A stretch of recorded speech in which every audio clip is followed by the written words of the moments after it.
All right, let me tell you something about purpose. Purpose shall not die. As you all know, I am in the process of my book launch as well as my workshop on December 14, 2024. So I am in that process right now of, advertising and getting everything done. And I was sitting right there in my kitchen, like where I am right now, and I was thinking, and I remember things that happened to me when I was going to school. And let me tell you this. I went and I got my report cards. You see them? This is what the report cards look like back in the day. And as I was looking at this one, when I was in grade 4, so that was in 1982. And you see how discolored it is, right? Of course, I'm Jamaican, so that was back in Jamaica. And when I looked at the general remarks from my class teacher, the teacher said, Jennifer is the kind of student that teachers like myself enjoys working with. She's cheerful, pleasant, and has the enthusiasm which sets a class moving. Her willingness to work and cooperativeness will earn her much in life. She reads a lot, even novels beyond her primary age level. She has the inclination to do well in English language. With unbiased counseling, she should do well. And this was by my teacher, a man called Mr. Gordon, in grade 4. And let me tell you, throughout the years, a lot of things happen, of course. And, I know that I was good at English language. I know that I love writing stories. I know that I have it in me, but things happen. I went on to high school and, when I was in high school as well, there was something that used to happen to me where the teachers would actually say, I need to talk less in class. I need to settle down. My grades were good. Sometimes the grades would go down, but they would say I need to talk less. And this is one of them. This one is 1986, and the teacher says if she settles down and talk less in class, she will produce work of a higher standard. Now let me tell you, are you seeing the two things? One say, I'm good, things are gonna happen for me, and the other one talks about me, I need to settle down and I need to talk less. But what I didn't realize until today is that these teachers, the things that they were actually saying was what was gonna be my destiny. I am a speaker and I am an author. You see what I'm saying? All right, and we can also fast forward. So when I was a teenager and I would give stories, I was that type of person. When I tell you a story, you feel like you were there with me. It wasn't hard for me to give you a ball by ball commentary.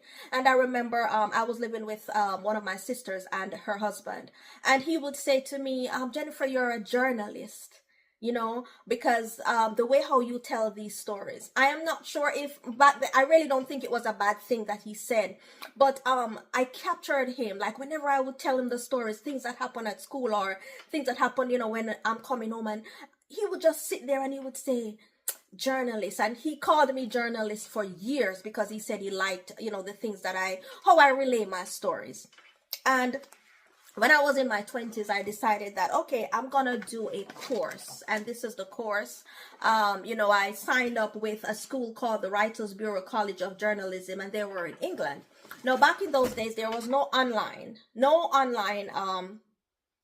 classes, so I had to mail my work to them. And then in England back in the day, it would take about 3 weeks for the mail to reach and then to get back. And I was doing that course because I wanted to be a journalist, right? While I was doing that course, of course, things happen, but throughout I decided that I was gonna be writing stuff and sending it to the local newspaper in Jamaica. So this is my record of all the papers, that I wrote in. My first time writing was in 1997. There was a section in the Gleaner that was called the Youth Link, and I wrote something, true stories. The first story, of course, it was a friendly dilemma. That was what this one was about. And it was actually me being at church And I'm normally a friendly person. Persons who know me know that about me.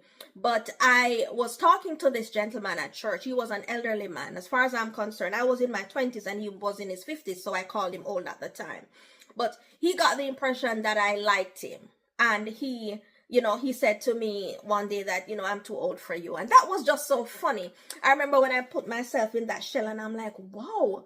So who else is actually thinking that I like them when I really don't like them that way, but because I'm friendly. I remember when I sent in this piece to the Gleaner, the editor at the time, his name was Melvin Coke. He called me and he said to me, based on the type of story that this is, I'm going to ask you to don't use your name because it's personal, right? And I said yes. And he said, okay. And that was when I learned what pseudonym is. So you would use another name instead of your name because, you want to remain anonymous. And this was my first production and I pull it out. That was the newspaper clipping. I went on, of course. I wrote other things. Some of them was personal and some was not. But the one that really caught me, I think this was the first one with my real name, Jennifer Reid. Yes. And that was a good day. I remember when this one came out and I see my name in the paper and I know that, hey, this is me. And I move on and on and on. This is another one. I had to use another pseudonym, based on what it was saying. And then this was the last one in 2000 that I wrote. My name was on it as well. Of course, this file was put away, just like the report cards were put away. Everything was put away and I thought that was dead.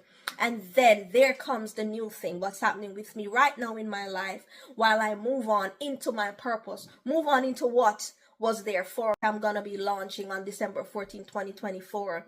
Let me tell you something. As long as there is a purpose on your life, purpose will never die. Go back for everything that was ordained for you, that the enemy tried to tell you that it's not yours. It is yours.